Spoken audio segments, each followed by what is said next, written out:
मैं हूं विशाल और मैं आपका स्वागत करता हूं विशाल कोचिंग क्लासेस में। हम लोग पढ़ रहे हैं क्लास 10th की फ़िज़िक्स। क्लास 10th की फ़िज़िक्स में हम लोगों ने पहला टॉपिक क्लियर कर लिया है। पहला टॉपिक हमारा था प्रकाश का परावर्तन। तो प्रकाश के परावर्तन में हम लोगों ने सारे हेडिंग सारे न्यूमेरिक्स को कर लिया है। आज उसी के संदर्भ में हम लोग इसी का दूसरा टॉपिक जो है उसको पढ़ने वाले हैं, जिसका नाम क्या है, प्रकाश का अपवर्तन। आई होप आप लोगों ने उन सारी वीडियो को देख रखा होगा और हम लोग अब देर ना करते हुए इसको स्टार्ट करते हैं। देखिए, ये जो पूरा लेक्चर हमारा है ये डिपेंड करता है प्रीवियस वाले लेक्चर पे। जो वहाँ पर हम लोगों ने पढ़ा था उसी से रिलेटेड करके कुछ चीज़ें हम लोग यहाँ पर पढ़ने वाले हैं। वहाँ पर हम लोगों ने पढ़ा हुआ था कि प्रकाश का परावर्तन क्या होता है। यहाँ पर हम लोग पढ़ेंगे प्रकाश का अपवर्तन क्या होता है। ठीक है, तो प्रकाश का परावर्तन हम लोगों ने वहाँ पे जब पढ़ा था तो वहाँ पर हमने परिभाषा क्या देखी थी कि जब किसी पृष्ठ पर कोई आपतित किरण आती है और टकराने के पश्चात उसी माध्यम में वापस लौट जाती है तो उसे प्रकाश का हम लोग परावर्तन कहते थे। अब यहाँ पर क्या पढ़ेंगे, अपवर्तन पढ़ेंगे। अपवर्तन में क्या पढ़ेंगे, हम लोग देखेंगे कि अगर हमारे पास सपोज़ कर लीजिए कोई एक पृष्ठ है जो पारदर्शी हो। कैसी हो बेटा, पारदर्शी हो। ठीक है ना, जैसे पारदर्शी में ले सकते हैं हम लोग जल, कांच, ठीक है ना, और वायु नहीं लेते हम लोग, जल और कांच की बात करते हैं। ठीक है ना, अगर इस पर हम लोग लाइट डालते हैं, प्रकाश डालते हैं तो क्या होता है, आपको कुछ दिखता होगा। सपोज़ कर लो आपके पास बाल्टी में कोई बीकर में पानी भरा हुआ है, अगर आप लोगों ने लाइट डाली तो लाइट जैसे हम लोग डालेंगे उसमें तो क्या दिखता है आपको कि कुछ प्रकाश अंदर गया है और कुछ प्रकाश बाहर चला गया। यानी हो क्या रहा है यहाँ पे कि यहाँ पर पारदर्शी माध्यम था वो क्या कर रहा है, अधिकांश प्रकाश को अपने पास खींच रहा है और कुछ प्रकाश को रिफ्लेक्ट कर दे रहा है, परावर्तित कर दे रहा है। लेकिन हम लोग यहाँ पे सपोज कर लेंगे कि जो प्रकाश आ रहा है इस पृष्ठ पर वो नियर अबाउट लगभग पूरा का पूरा क्या हो रहा है, अंदर चला जा रहा है। ठीक है ना, तो यहाँ पर इसकी परिभाषा भी कुछ ऐसी बनी होगी कि जब प्रकाश की किरण किसी माध्यम से चल करके एक पारदर्शी माध्यम पे टकराती है, ठीक है ना, इसको हम लोग अपवर्तक पृष्ठ बोलते हैं। कौन सा पृष्ठ बोलते हैं बेटा, अपवर्तक पृष्ठ बोलते हैं। टकराने के पश्चात वो दूसरे माध्यम में गमन करने लगती है। ठीक है ना, तो इसी क्रिया को क्या बोलते हैं हम लोग, प्रकाश का अपवर्तन। ठीक है ना, यानी कि प्रकाश जब किसी माध्यम से चल करके दूसरे माध्यम में प्रवेश करता है तो वो अपने वेग को परिवर्तित कर लेता है। ठीक है ना, तो प्रकाश के इसी परिवर्तन को हम लोग क्या बोलते हैं, प्रकाश का अपवर्तन। ठीक है ना, अब समझ में आ ही गया होगा आपको कि ये जो क्रियाएं हो रही हैं वो किसके कारण हो रही हैं, प्रकाश के कारण हो रही हैं। ठीक है ना, अब प्रकाश जो था वो हम लोगों ने पिछले वाले लेक्चर में पढ़ रखा था, उसके वेग के बारे में भी थोड़ा बहुत हम लोगों ने पढ़ रखा था। अच्छा, ये किस कारण से होती हैं। ठीक है ना, तो अभी हमने आपको बताया कि यहाँ पर मान लो अगर हमारे पास एयर हो और दूसरे में हम लोग मान लेते हैं हमारे पास क्या हो, ग्लास हो। ठीक है ना, या फिर मान सकते हो आपकी वाटर हो, H2O हो। ठीक है ना, तो जब प्रकाश यहाँ से आएगा और यहाँ पर जाएगा तो शायद आपको पता ही होगा, अगर एग्जाम्पल के तौर पे इसको हम समझें कि अगर नॉर्मली हम लोग यहाँ पर वॉक कर रहे हैं, सपोज़ कर लो ऐसे वॉक कर रहे हैं हम लोग। ठीक है ना, जब हम लोग यहाँ पर वॉक करेंगे तो आराम से वॉक कर सकते हैं। ठीक, लेकिन अगर सपोज़ कर लो कि यहाँ नीचे पानी भरा होता तो वॉक करना थोड़ा सा कठिन होता और यहाँ से वहाँ तक जाने में हम लोग को थोड़ा सा टाइम भी लगता। ठीक है ना, यानी कि जब हम लोग चल रहे थे तो वहाँ पर हुआ क्या, हम लोग की स्पीड थोड़ा सा क्या होगी, कम हो गई है कि नहीं। तो वैसे यहाँ पर जब हम लोग पढ़ेंगे एयर में जब चलेंगे, किसको, हम तो चलने वाले नहीं हैं, चलेगा कौन, प्रकाश चलेगा। तो जो प्रकाश की किरणें एयर में चलेंगी, वायु में चलेंगी और चलने के पश्चात वो अपने माध्यम को परिवर्तित करेंगे। जैसे क्या हुआ, ग्लास या वाटर हुआ। ठीक है ना, इसमें जब चलेंगे तो इनके वेग क्या हो जाते हैं, आपस में परिवर्तित हो जाते हैं। ठीक है ना, प्रकाश की चाल आपने पढ़ा ही होगा कि 3 × 10⁸ मीटर प्रति सेकेंड होती है। ठीक है ना, लेकिन जल में उसकी चाल क्या हो जाती है, थोड़ा सी कम हो जाती है। ठीक है, तो अगर कम हो जाती होगी तो उसी के कारण ही प्रकाश का अपवर्तन पढ़ा जाता है। समझ में आ ही गया होगा आपको कि प्रकाश का अपवर्तन हम लोग क्यों पढ़ते हैं, है कि नहीं, कारण क्या था उसका, वेग में जब परिवर्तन होता है उस परिवर्तन को ज्ञात करने के लिए हमें प्रकाश का अपवर्तन पढ़ना पड़ा। ठीक है ना। अब ये जो प्रकाश का अपवर्तन होता है किस माध्यम के लिए होता है, तो हमने देखा कि पारदर्शी माध्यम के लिए होता है।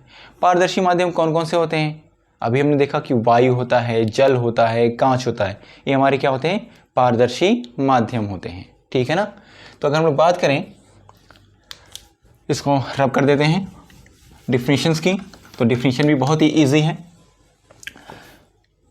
प्रकाश का अपवर्तन, जब प्रकाश की किरणें किसी एक माध्यम से चल करके दूसरे माध्यम में प्रवेश करती हैं तो वह अपने वेग को परिवर्तित कर लेती हैं।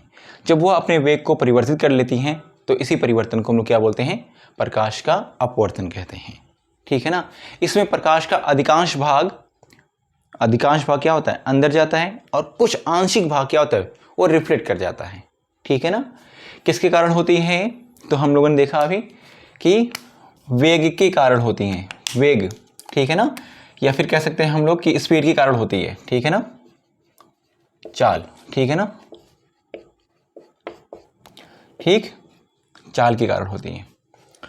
माध्यम कौन कौन से हम लोग ले सकते हैं, तो माध्यम में हम लोग ले सकते हैं बेटा वायु, कांच, जल आदि। यहां पर आपने देखा कि वायु 21 अवस्था में है, ठोस में कि द्रव में या गैस में, तो आपको आंसर मिल गया होगा कि गैस में। कांच एक ऐसी अवस्था में है, ठोस में। जल एक किस अवस्था में है, द्रव की अवस्था में है। ठीक है ना। अब अगर आप देखो तो गैस के जो अणु होते हैं वो दूर दूर होते हैं, द्रव के अणु जो होते हैं इससे थोड़ा से पास होते हैं, है ना। गैस के रिस्पेक्ट में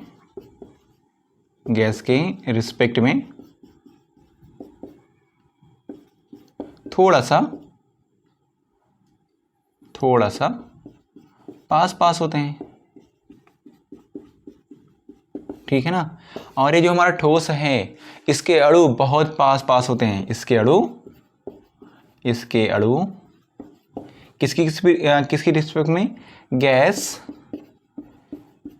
और द्रव की रिस्पेक्ट में बहुत पास होते हैं, बहुत पास होते हैं। ठीक है। तो हम लोग को इसी के बारे में पढ़ना है कि गैस के अणु जब पास होंगे तब क्या होगा, दूर दूर होंगे तब क्या होगा। ठीक है ना।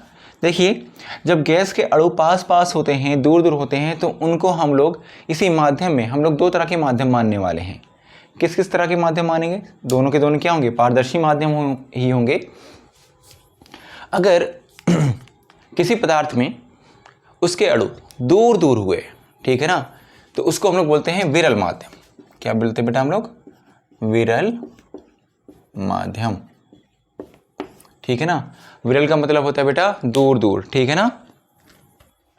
तो अगर आप बात करो तो वायु की जो अवस्था है वो क्या है, विरल माध्यम है। ठीक है ना। और द्रव क्या है, इससे थोड़ा सा क्या है, पास अणु को रखता है। ठीक है ना। तो इसके रिस्पेक्ट में ये क्या हमारा होगा, ये विरल माध्यम नहीं होगा। लेकिन अगर ठोस और द्रव की बात करें हम लोग, तो द्रव के अणु क्या होते हैं, थोड़ा से दूर दूर होते हैं, जबकि ठोस के अणु क्या होते हैं, थोड़ा से पास में होंगे। तो द्रव हमारा क्या होगा, इसके रिस्पेक्ट में विरल माध्यम होगा। तो विरल माध्यम की परिभाषा क्या होगी, आइए देखते हैं हम लोग।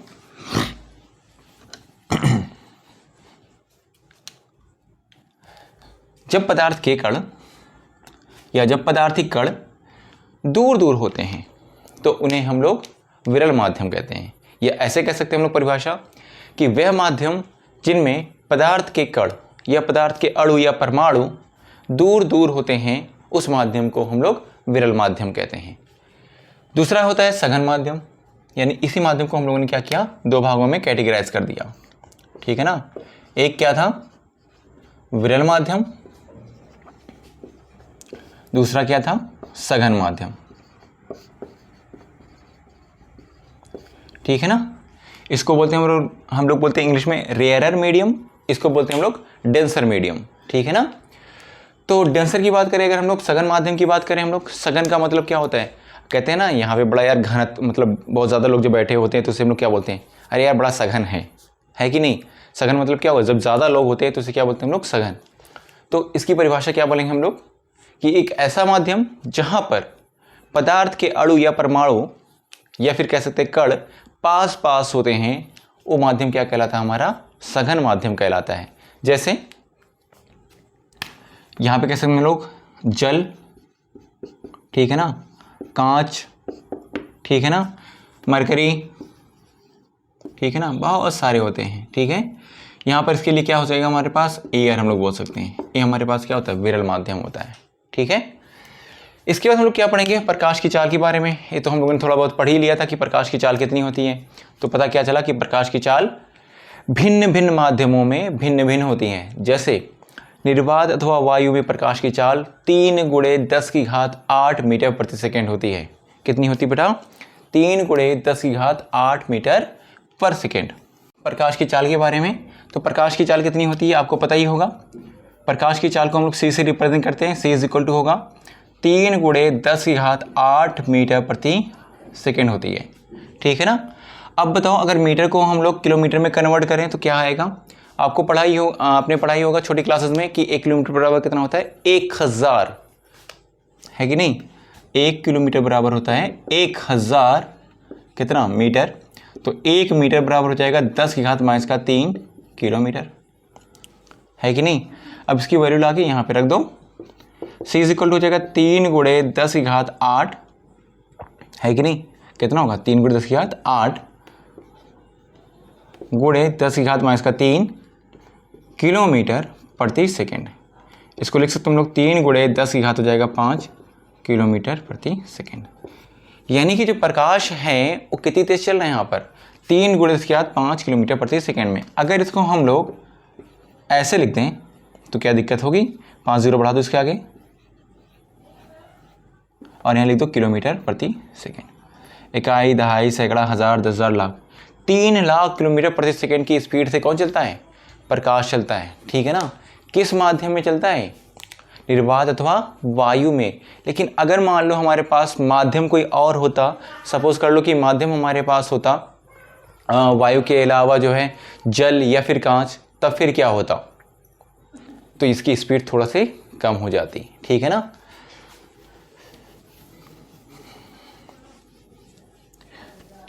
अब देखेंगे हम लोग इसके बाद क्या, अपवर्तनांक, ठीक है ना।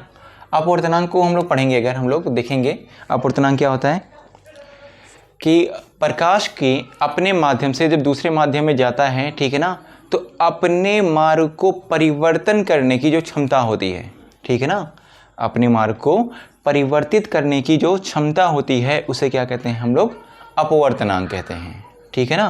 तो अपवर्तनांक की परिभाषा आपने देख ली कि अपने मार्ग को परिवर्तन करने की जो क्षमता होती है उसे क्या बोलते हैं हम लोग, अपवर्तनांक कहते हैं। अपवर्तनांक मुख्यतः 2 प्रकार के होते हैं। नंबर 1 क्या होता है, यहाँ पर देख सकते हैं हम लोग, निरपेक्ष अपवर्तनांक। दूसरा क्या होता है, सापेक्ष अपवर्तनांक। इसको इंग्लिश में क्या बोलते हैं हम लोग, एब्सोल्यूट रिफ्रैक्टिंग इंडेक्स। दूसरा होता है रिलेटिव रिफ्रैक्टिंग इंडेक्स। हिंदी के साथ साथ आप इंग्लिश भी अगर जानोगे तो आगे चल करके आपको बहुत ज़्यादा सुविधाएं मिलेंगी, ठीक है। तो निरपेक्ष अपवर्तनांक क्या होता है, निरपेक्ष का मतलब होता है अकेला और सापेक्ष का मतलब होता है साथ साथ। तो अगर कोई प्रकाश की किरण वायु या निर्वात से चल करके किसी माध्यम में जैसे जल या फिर कांच में प्रवेश करती है तो उसे हम लोग बोलते हैं निरपेक्ष अपवर्तनांक, ठीक है ना। यानी कि वायु के सापेक्ष अगर जल का अपवर्तनांक निकालना हो तो उसे क्या बोलेंगे हम लोग, निरपेक्ष अपवर्तनांक, ठीक है ना। फिर यहाँ पर क्या आता है, सापेक्ष अपवर्तनांक। तो पहले माध्यम के सापेक्ष दूसरे माध्यम का जो अपवर्तनांक होता है तो उसे हम लोग क्या बोलते हैं, देख लीजिए, सापेक्ष अपवर्तनांक कहते हैं, ठीक है। अब बात करते हैं इन लोगों के संकेत की। जो अपवर्तनांक होता है उसका संकेत होता है बेटा n, ठीक है ना। अपवर्तनांक को हम लोग किससे रिप्रेजेंट करने वाले हैं, रिप्रेजेंटेड बाई n, ठीक है ना। कहीं कहीं पे म्यू भी लिखा हुआ होता है, ठीक है ना। अब इसको हम लोगों ने 2 भागों में कैटेगराइज कर दिया है। एक क्या था, यहाँ पर देख सकते हैं हम लोग, एक था हमारे पास एब्सोल्यूट, दूसरा क्या है, रिलेटिव। एब्सोल्यूट की बात करेंगे हम लोग तो क्या होगा यहाँ पे, अगर हम लोग बात करें तो एयर के रिस्पेक्ट में अगर हम लोग किसको निकाल दें, गिलास निकाल दें, ठीक है ना, तो इसे बोलेंगे हम लोग क्या, एब्सोल्यूट रिफ्रैक्टिव इंडेक्स बोलेंगे। हिंदी में इसे बोलते हैं निरपेक्ष अपवर्तनांक बोलते हैं, ठीक है ना। या फिर आप कह सकते हो ऐसे कि जब प्रकाश की किरण निर्वात से, ठीक है ना, निर्वात से किसी माध्यम में प्रवेश करती है तो उसे बोलते हैं हम लोग निरपेक्ष अपवर्तनांक। और वेग के रूप में अगर बोलना चाहें तो वेग के रूप में भी बोल सकते हैं हम लोग कि जब प्रकाश का वेग कहाँ पर, वायु से किसी माध्यम में जाता है तो अपने वेग को परिवर्तित कर लेता है, उसको भी हम लोग बोल देंगे निरपेक्ष अपवर्तनांक। या ऐसे कह दो आप कि वायु में वेग बटे, ठीक है ना, माध्यम में वेग, माध्यम में वेग का जो अनुपात होता है उसे बोलते हैं हम लोग अपवर्तनांक। अपवर्तनांक में कौन सा अपवर्तनांक, निरपेक्ष अपवर्तनांक, क्योंकि यहाँ पर वायु और यहाँ पर क्या है, कोई भी माध्यम है। माध्यम में कौन सा हो सकता है, कांच या जल हो सकता है, ठीक है ना। अब इसका जो संकेत होता है, वायु में जो वेग होगा वो क्या होगा, c, ठीक है ना, और जल में जो वेग होगा उसको आप मान लो क्या, v। तो n इजिकल टू फार्मूला क्या बन जाएगा, c/v हो जाएगा। v हमारा क्या है, किसी माध्यम में वेग, और c क्या होता है, वायु में या फिर निर्वात में वेग होता है, ठीक है ना। अगर बात करें हम लोग इसकी दूसरा वाला जो था हमारे पास, यानी कि वाटर और गिलास के लिए अगर हम लोग बात करते हैं यहाँ पे, तो क्या करते हैं, देखेंगे यहाँ पर क्या होगा, वेग होगा किसका, पहले किसका वेग होगा, यहाँ पे कह सकते हैं कि जल का जो वेग होगा उसका, उसके बाद क्या होगा, कांच का जो वेग होगा उसका, दोनों का अनुपात अगर हम लोग निकाल दें तो क्या कहलाएगा, सापेक्ष अपवर्तनांक कहलाएगा। तो इसके बहुत सारे फार्मूले भी हम लोग पढ़ने वाले हैं, बारी बारी से फार्मूलों के बारे में भी देखेंगे, ठीक है। तब तक आप लोग को जो समझ में आ रहा होगा, स्क्रीनशॉट लेने का मन कर रहा है तो स्क्रीनशॉट ले लीजिए।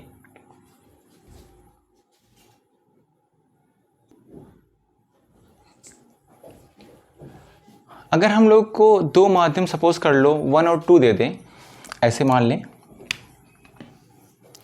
एक मीडियम हमारे यहाँ पर क्या है, मीडियम 1, और ये हमारा मीडियम क्या है, 2, ठीक है ना। और प्रकाश की किरण प्रथम माध्यम से चल करके दूसरे माध्यम में आ रही हो, ऐसे कुछ, ठीक है ना, मान लो ऐसे कुछ आ रही है, तो हम लोग इसको लिखेंगे कैसे और बोलेंगे कैसे, बोलेंगे प्रथम माध्यम, पहले माध्यम के सापेक्ष दूसरा माध्यम, ठीक है ना, ऐसे लिखेंगे इसको हम लोग 1 and 2। पढ़ेंगे कैसे इसको हम लोग, पहले माध्यम के सापेक्ष दूसरे माध्यम का अपवर्तनांक, इसका फार्मूला क्या होता है, n2 बटे में होगा n1, ठीक है ना, क्या होगा बेटा, n2 बटे में n1 होगा, ठीक है ना। लेकिन अगर वेग की बात करें, ठीक है ना, अगर मान लो इसका वेग क्या है, v1 है और इसका वेग क्या है, v2 है, तो यहाँ पे लिखेंगे हम लोग v1 बटे में क्या होगा, v2। अगर यहाँ पे मान लो हमारे पास क्या होता, निर्वात होता या वायु होता, तो यहाँ पर से क्या आता, c आता, और यहाँ पे क्या आता, v आता, ठीक है ना। किसके लिए है, निर्वात अथवा वायु के लिए, अथवा वायु के लिए, ठीक है ना। और कोई भी माध्यम होगा हमारे पास, सपोज कर लो कि जल हो सकता है या फिर कांच हो सकता है, ठीक है। तब क्या होगा, इसको लिखेंगे हम लोग c/v लिखेंगे, ठीक है बेटा।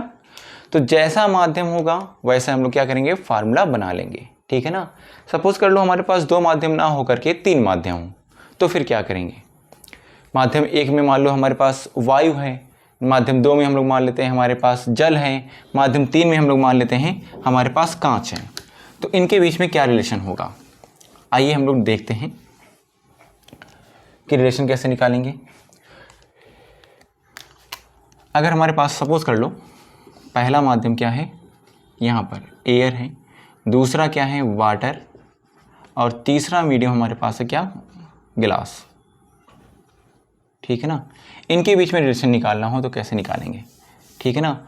और अगर मान लो हमारे पास 2 मीडियम ऐसे लिखे हुए हों, ठीक है ना, एक माध्यम 1 है, दूसरा माध्यम क्या है, 2 है, उसके लिए अगर हम लोग को बात करनी हो तो क्या करेंगे, यहाँ पर इसको अभी हम लोगों ने देखा, क्या लिख सकते हैं हम लोग, पहले माध्यम के सापेक्ष दूसरे माध्यम का अपवर्तनांक, ठीक है ना।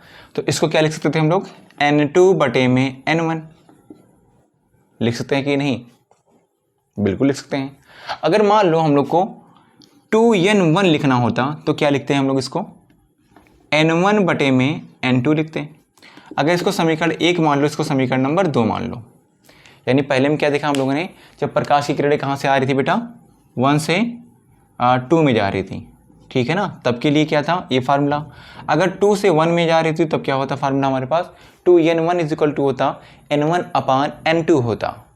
अगर दोनों को मल्टीप्लाई करें तो क्या वैल्यू मिलती है हम लोग को, 1N2 into 2N1 is equal to होता N2 बटे में होगा N1 इंटू N1 अपान हो जाएगा N2। इससे कैंसिल, आंसर कितना आ जाएगा 1। 1N2 into 2N1 is equal to क्या होता है 1। यानी पहले माध्यम के सापेक्ष दूसरे माध्यम का अपवर्तनांक तथा दूसरे माध्यम के सापेक्ष पहले माध्यम का अगर अपवर्तनांक निकालना हो तो उनका गुणनफल क्या होता है, 1 होता है। अगर इसको बटे के रूप में लिखना चाहें तो क्या ऐसे लिख सकते हैं, इसको नीचे लेकर के आ जाओ, 1N2 इजिकल टू हो जाएगा 1 अपान 2N1, तब भी क्या होगा, सही होगा, ये है कि नहीं। तो इसी संदर्भ में हम लोग 3 माध्यम के लिए अगर पढ़ें तो देखो क्या होगा कि पहला माध्यम क्या एयर है, ठीक है ना, यहाँ से प्रकाश की किरण आई, फिर यहाँ पे गई, फिर यहाँ पे गई। तो यहाँ पे पहले हम लोग को इन दोनों के बीच में रिलेशन निकालना पड़ेगा, फिर इन दोनों के बीच में निकालना पड़ेगा, उसके बाद लास्ट में फिर से क्या मानना पड़ेगा हम लोग को, एयर मानना पड़ेगा, ठीक है ना। जहाँ से शुरू करें वहीं पर ख़त्म करना है, ठीक है ना। तो क्या होगा, अगर हम लोग बात करें इन दोनों के लिए तो यहाँ पर क्या माध्यम आएगा, इन दोनों की बात कर रहे हैं हम लोग, यहाँ पे आएगा ANW, वायु के सापेक्ष जल का अपवर्तनांक, तो ANW लिखेंगे। इन दोनों की अगर हम लोग बात करें, इन दोनों की, तो क्या निकल के आएगा, W से हम लोग कहाँ जा रहे हैं, हम लोग G में जा रहे हैं, तो WNG होगा, यानी कि जल के सापेक्ष कांच का अपवर्तनांक, ठीक है बेटा। तीसरा और लास्ट क्या है यहाँ पर कि हम लोग कहाँ से कहाँ पे आ रहे हैं, एयर में आ रहे हैं, ठीक है ना। तो यहाँ पर हो जाएगा GNA, ये भी हो जाएगा। तीनों का गुणनफल क्या आना चाहिए, 1 आना चाहिए। आइए चेक करते हैं हम लोग, तो ANW into WNG into GNA is equal to 1, देखते हैं आता कि नहीं।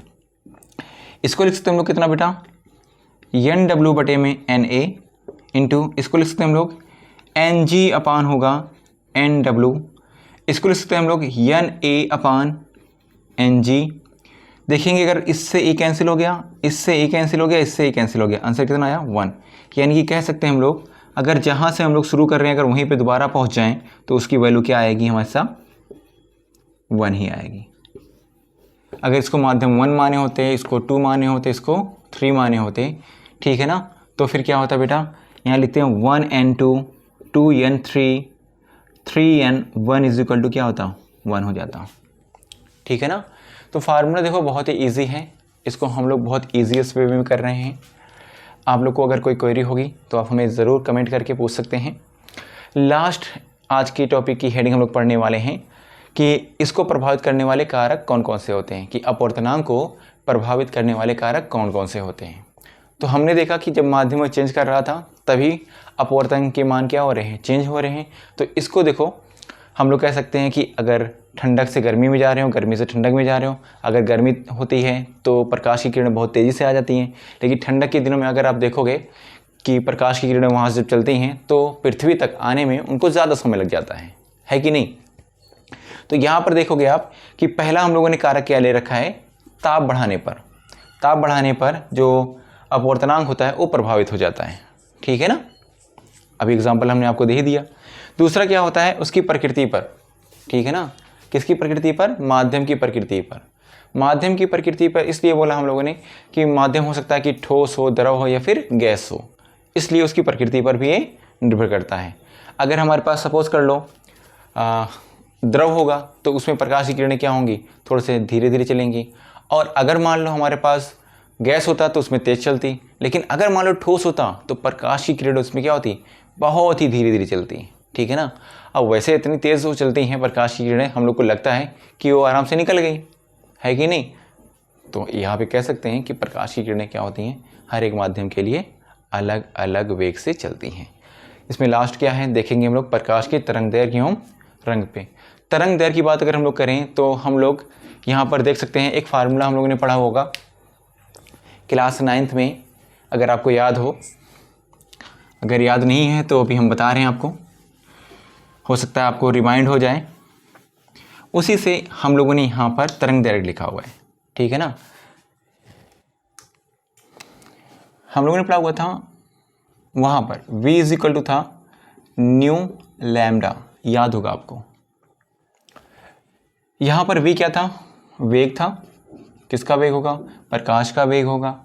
न्यू क्या था, यहाँ पर आवृत्ति थी, ठीक है ना। और लैम्डा क्या था, यहाँ पर तरंग दैर्घ्य था,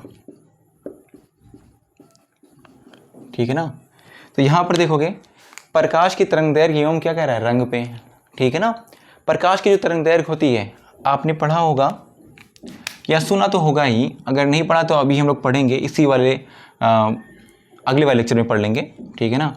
कि जब प्रकाश प्रिज्म पे पड़ता है तो 7 रंगों में टूट जाता है, आपने पढ़ा होगा या फिर सुना होगा ऐसे, ठीक है ना। जब 7 रंगों में टूट जाता है तो उसे हम लोग क्या बोलते हैं, विबग्योर बोलते हैं, ठीक है ना।